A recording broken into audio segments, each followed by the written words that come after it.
is the biceps so sought after? Why do we, as humans, why do we like it so much? Hi. Before we get into this video, I'd like to thank all my Patreon members for their continued support. If you want to follow me on my other platforms, my link is in the description below. Now, let's get into the video. Welcome to a lesson of the male anatomy from the chest up. Today we'll be exploring your arms and just how incredible they can look and feel, along with our shoulders. Again, shoulders are crucial to creating a solid looking arm. And then we'll be touching a bit on the back. We'll go into the chest a little bit. We'll see if we need to remove this in order to talk more about the chest muscles that are present on your body.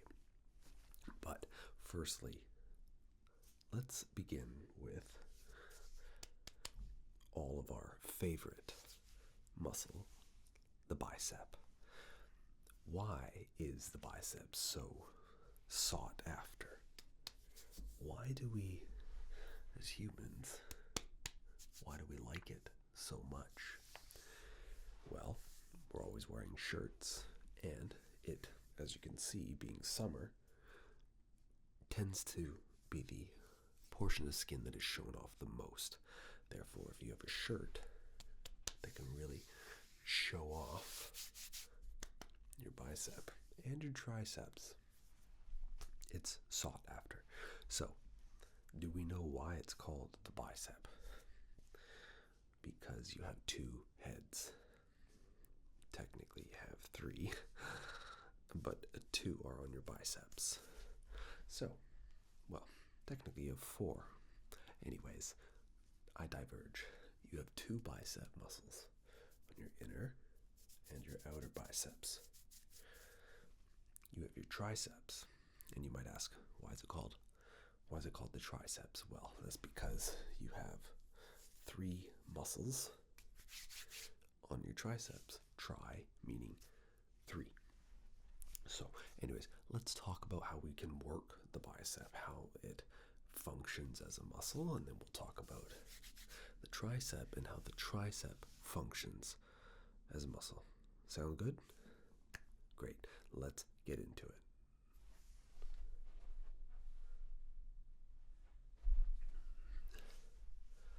So you might be asking yourself, how do you build a bicep? How do you build this muscle right here? Well, it's not as easy as just lifting weights. You have to eat the food as well. But for the purpose of this session of learning about the male anatomy and muscles, we'll talk about just what you do in the gym. To build your bicep, you need to do a pulling motion. What do I mean by that? Pulling is any type of exercise where you grab and you pull backwards. By doing that, you enact and enable your back muscles, but also your tricep muscles as well. Sorry, your bicep muscles as well. Pulling. If you see here, if you pull something, what happens? Your bicep contracts. Bicep up, contracts. You push away, the bicep loosens, the tricep contracts. So anything in terms of a gym day where you are pulling, pull, pull, pull, pull. That's using your biceps and your back. Now, anything in terms of using your tricep, that results in a push. Push, push, push, push, push. anything to do with the pushing motion, like so, push, push, that enables your tricep. Following along? Good. Again, how many muscles? The main ones are in your bicep. Remember, bi, 2. Good. And in your tricep, how many muscles? Tri, 3. Good. Now we get to the delts, the shoulders as we call them. You have your front delts right here. Those connect to your chest muscle right here.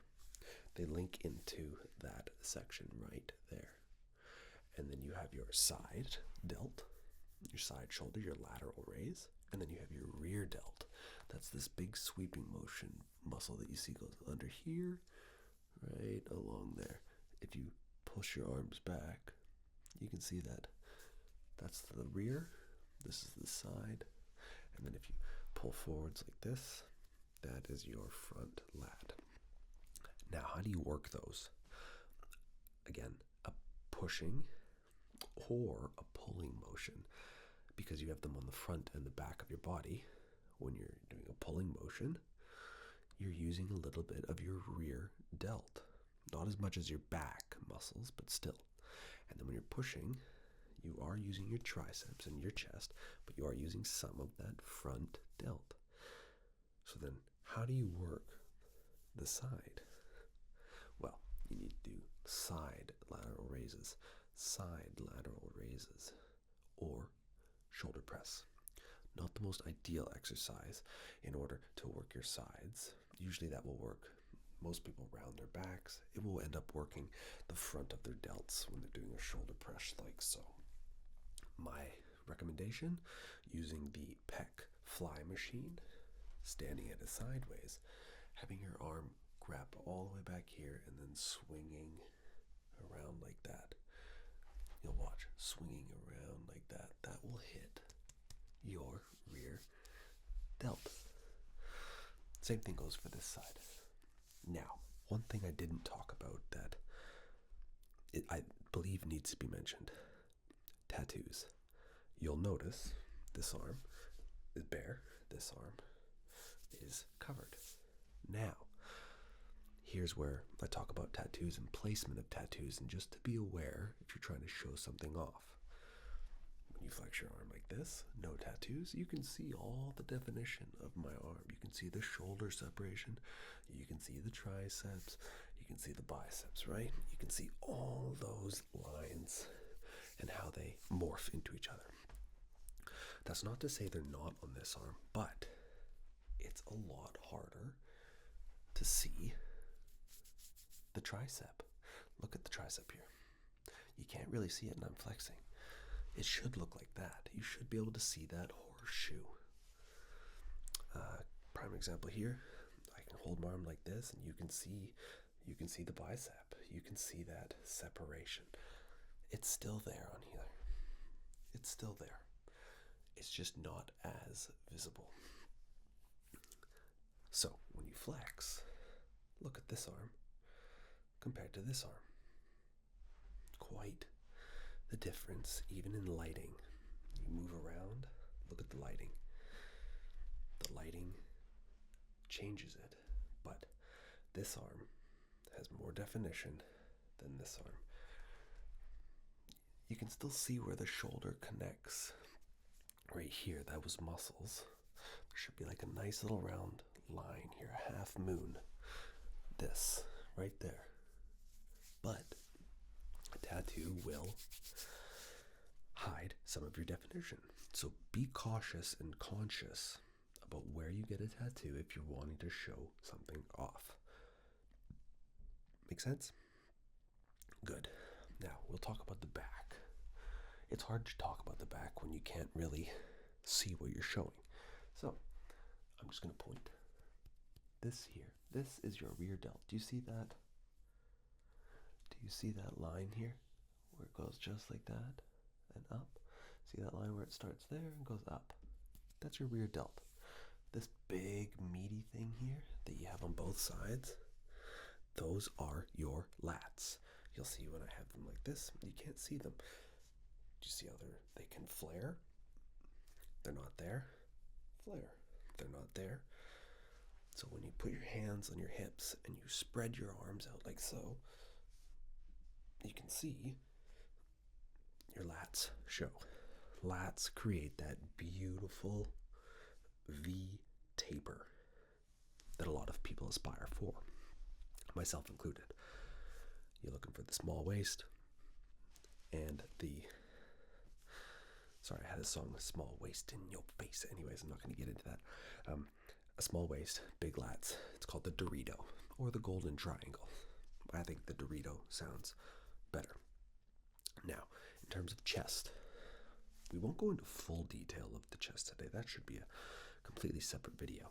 But the chest itself, you can see the separation of line.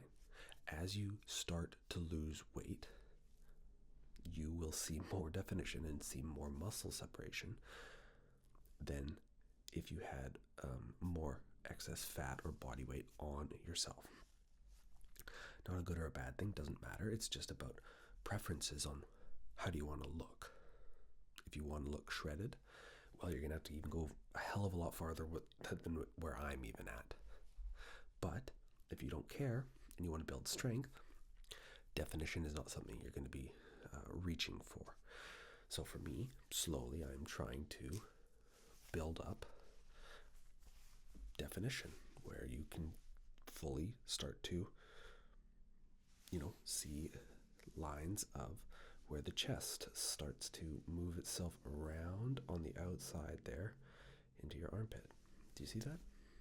Do you see, if I just go limp, you can see the circular portion of a chest muscle going around, and then it connects up into your, come on, what muscle is this in the front? Front delt. What's the side called? Your side laterals.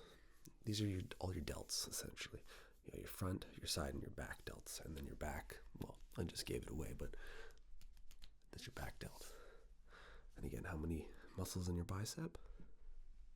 And your tricep. 2 in your bis, 3 in your tris. And then what are these muscles called? These big honkers right here, eh? What are those called? Your lats. Latissimus dorsi, but everybody calls them lats because it's easier. You've also, on your chest muscles, you have your pectoris minor, which is a small band, and as you lose weight, the line here essentially will start to form, going up like that. And you'll start to see separation of your pectoris minor, and then all this muscles here. Those are your pectoris majors. That's the big bulk of your muscles. So like when you're sideways, it's hard to show, but when you slowly are building a chest, you can see you start to get a little bit of depth.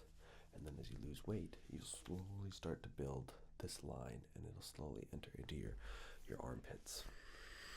That's how you see those guys who have defined chests, because they have low body fat and it connects into their armpits.